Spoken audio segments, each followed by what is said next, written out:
My last video struck a massive nerve, and reasonably so. There's thousands of people out on the road or about to go on the road relying on a safety net that seems to have completely vanished.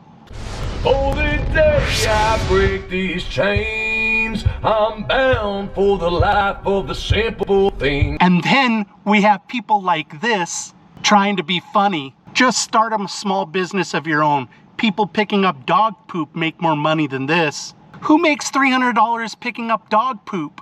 If there's somebody out there, I'd like to interview them. Besides that, let's think about the absurdity of trying to run a hyper-local business while you're staying mobile. Not gonna happen. I understand his point was those are low income opportunities versus what you can do establishing a business. But he totally glazed over and ignored the concept of people trying to stay out here mobile. I don't really think it's helpful to the conversation that was obviously not about a hyper-local business, but about people that are trying to live a nomadic lifestyle. And Jennifer here, although I agree with her in the timeline that she actually got laid off, I disagree with her about what's happening now. It's not that jobs are significantly moving overseas. That has been a story for the last decade. And in 2023, it still was probably the most common angle. However, now in 2026, it's completely moved away from that. Businesses, especially big corporate outfits, are implementing AI. And it's obvious that that's removing the bottom rung of job positions for people that are trying to change basically their work type, right? Maybe they worked in an area that was completely impossible for them to be mobile, and now they want to try an entry level into things like remote customer service or those kinds of things. And more, I'm seeing AI chatbots and even AI phone answering systems that are doing that entry-level work already. Now, I'm not trying to sit here and argue for it, saying that, hey, it's doing a great job, because to tell you the truth, it frustrates the heck out of me, but it won't be long before it starts to do a good job. Every single conversation anybody has with one of these bots is training them to be better at it. Jay Granham here was far from being kind. He had an absolute brutal response for Jennifer. Now, was it brutal? Sure, it was absolutely brutal. However, was it at least partially true? Yes. That kind of work is capable of being outsourced. Well, more than just outsourced, it's capable to have AI, even a simple chatbot that's able to do analysis, to completely replace. Now, we don't need to call somebody's work BS. That is not cool, nor is it actually true. It's not like the person's job was BS or it wouldn't have existed in the first place. It was necessary. It just happens to be replaceable. A lot of people were trying to argue with the idea that a lot of the remote jobs are gone. And some people didn't even like the data that I had researched and found from reputable sources, talking about how it's basically a lottery today to be able to find a remote position, especially an entry-level remote position, in anything that is data related or even code related or IT related. In fact, if you look here at AE's comment, he's letting everybody know that he put in about 150 applications. He only got 4, okay? That's 4 interviews total and 1 position. AE's experience was basically overperforming, because today's day and age, especially on the software side, which are the most likely positions to still be around as remote, is something like 400 plus applications per position that gets hired. Every single one, 400 plus applications. So I would say that AE's experience was twice as good, but still falls in the basic numbers that I was talking about, where I was saying that somewhere between 0.1 and 2% of all cold applications turn into a job from the last video that we had. If you haven't seen that video, you can find all the hardcore data. I'll go ahead and have it come in as a card here. It'll also be linked at the end of this video, and I'll link it down in the description so you guys can go and check out that video. See all the data that I presented about the fact that van life sold you a laptop dream that's gone now. Jamie here, and an Oracle veteran of 10 plus years, let us know that a lot of these layoffs and even mass layoffs are kind of being kept quiet. They're almost being hidden. And their perspective on it was that these layoffs, these mass layoffs, are really being used to help push wages down, which I'm sure there's some foundational truth to that. However, it is even more so that they're trying to permanently eliminate these positions by transferring over to AI. Sure, if they're able to push wages down enough that wages align with whatever it costs to do the research and development or the maintenance on these artificial intelligence models, they'll just pay the wages. But as soon as it's pushed for those wages to exceed whatever that cost center is, they're gonna keep going more and more to AI, even if it's ugly and flops at first, which is terrible for us as consumers, but it's absolutely what's coming down the road. Seca Films comment here really hits home with me because I actually think it's a bigger concern and a bigger and more common thing than you would even expect. I really think a lot of the jobs out there are phony. I've even actually heard comments from HR managers saying that they do make postings of positions that aren't open in an effort to make their CEOs look good. There has been information out there such as that. And as I've been applying, you used to at least get a form letter that said that you weren't selected. But even more common than ever, I would say 3 to 4 times as frequently as it ever was, you're just ghosted. You put in an application, nothing happens. No email, no response, no interview, nothing telling you anything about it. And this is getting much more common. We need to be a little fair to the companies. I think a lot of these companies have actually been finding out that it costs quite a bit and it's not very easy to mentor a new employee that doesn't have a lot of experience remotely. In addition, something that I haven't heard anybody talking about is the fact that the commercial real estate industry, with all those movements to remote work, was on a complete dire crash. And there's these banks that are holding these notes that are nowhere near the value that they were when they wrote the note in the first place. And so I think a lot of this pressure to go back to the office is coming from these banks, or maybe quasi from these banks. I don't know. What do you guys think? I think it's very possible. I've seen buildings get their value cut by 30 and 40%, yet none of them come to market. They just restructure the loans and they don't write them down on their books. Because why? If they wrote them down on their books on these loans, then what's going to happen there is they would have to write it down as far as the market on the actual assets they have, and a lot of these banks would be kaput.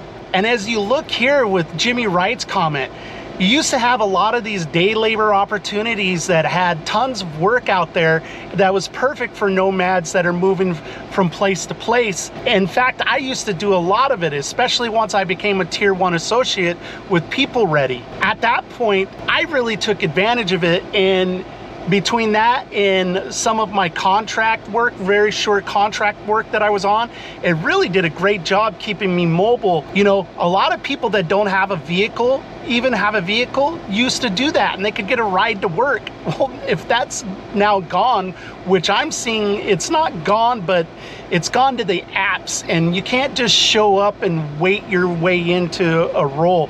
You seem to have to hurry up and get on the app and like live on the apps to be able to land the jobs. In fact, that's why I've kind of steered away from them. Here you see Get Out There and Drive's talking about how back in the day he used to be able to get easily $2 to $3 a mile on DoorDash. I pretty much felt like I got really close to the same.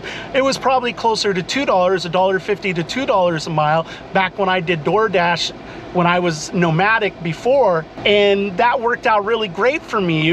I could make $250 in a day really easy with 8 hours, and just be careful about what I selected, that I got good mileage. He's saying that he was only getting $1 in Cali per mile, and then he gets 50 cents in Indiana. 50 cents a mile, you're killing yourself. According to the IRS, 76 cents a mile is what you need to pay for replacement costs on your car, pay for your fuel costs, pay for maintenance on the vehicle.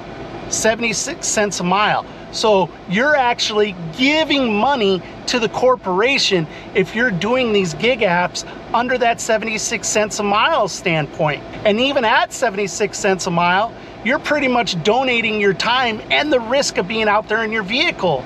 So I'm saying, to make any kind of money that's recognizable at all, you need to make at least $1 a mile. Then you're making a very small amount of money on that 24 cents a mile. Really, if you look at what truck drivers make, they make about 60 cents to 75 cents a mile. If that's the case, then really you need to take the 76 cents plus the 75 cents, which puts you in that $1.50 range, and then that's a workable income. Now, you may end up doing a lot more waiting than you would if you were driving a truck, but hey, at least you know you're going to be in that range. I find that if I get $2 a mile, that's what I make my minimum.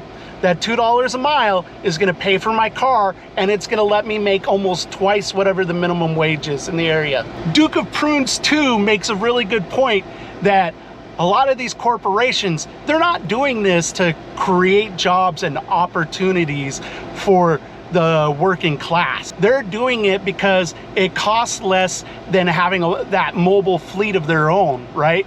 And he makes a point of it being $41,000 for the average new vehicle. I think you can get along cheaper than that, but definitely you can't get along cheaper than that when we're talking about self-driving cars and stuff. So they're trying to find out how far they can push that down, and people that aren't being smart and making sure that they're actually earning enough to cover their vehicle before they even consider it an income at all are the ones that are helping shove it down on everybody else, and they are making sure that corporations are getting subsidized. Now, Elyaj Vlogs is noting that in California, he's having a hard time even making $100 a day, which is absolutely crazy to me. You got only the lowest paying apps that people can get signed on to. They're just letting anybody sign up. They're not holding any kind of level at all. And so what's happening is the better paying apps, they're waitlisting everybody. In fact, most of them I've actually been waitlisted on. I only recently got unwaitlisted and made a driver on Spark.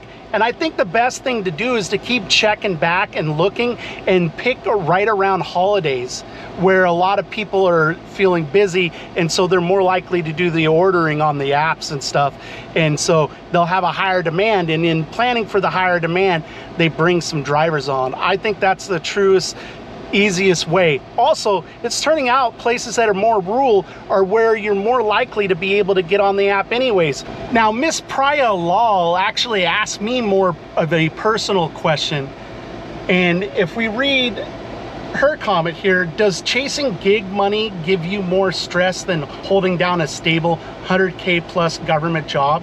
Is it just a stress trade-off? No. I actually definitely feel less stress, to be completely honest. But I would say that the stress I do feel is more visceral. It's more likely to give me a weird feeling in my stomach, right? Where the toxic corporate role, I didn't have to worry about finances or roof over my head or things breaking down. I had money to take care of that. Heck, I was even able to help my brother. And I didn't really do a lot of the gig work while I was working that role. So if that's what you meant, and you meant more like, is it more stressful now not having that job and then doing those things? But I'm assuming you meant the gig work over the corporate position. I was getting a really low level type of depression, I think. It was getting to the point where I started to not want to do anything, even the things that I really enjoyed. Not like I wasn't going to go do them at all, or not that it wasn't in my head that I wanted to go do it. It was just, I had this weird sense of fatigue.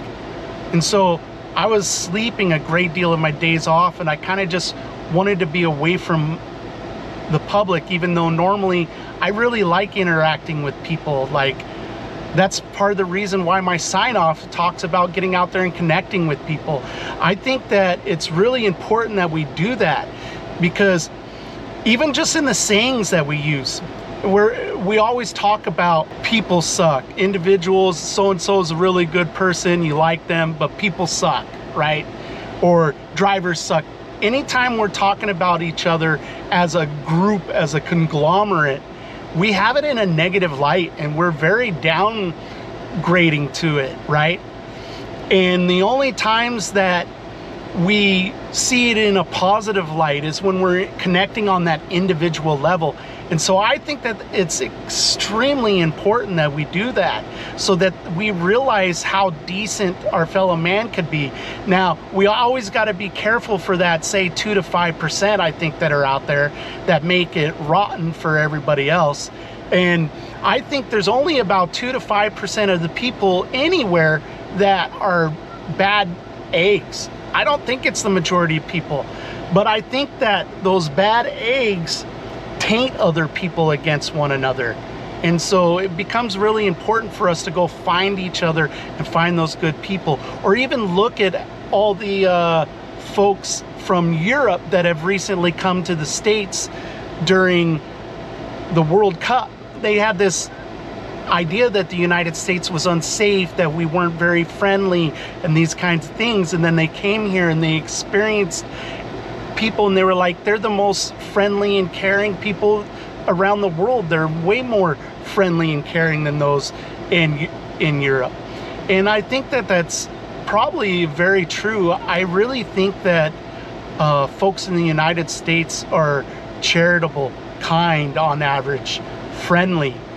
And it's the experiences from our news, it's our politicians, it's the corporations that like kind of suck the life out of things for us. So I would say that there was more stress for me the other place, and that really brings up the question then, and I think this is a very fair question, is freedom worth being broke?